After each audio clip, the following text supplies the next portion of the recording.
Happy Tuesday, everyone. I just stopped by a job over in Las Colinas and do a little walk around, walk through.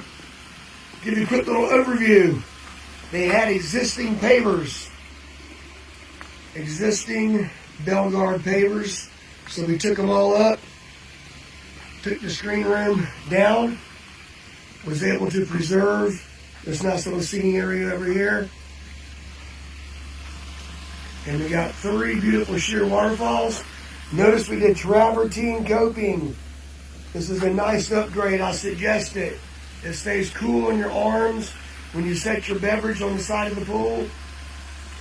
Your ice don't melt in minutes. So yes, 3 beautiful sheer waterfalls. Beautiful job. Extremely happy customer. We're actually doing their neighbors right over there. So I'm going to go stop by that one next. So just want to give y'all a quick little update. And I'm sure we're going to be getting a 5-star review. Yep. Yes, sir. Another 5-star review. I try to teach y'all. It's all about education, design.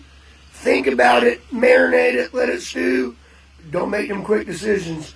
Read the paperwork. Check your pool contractor out.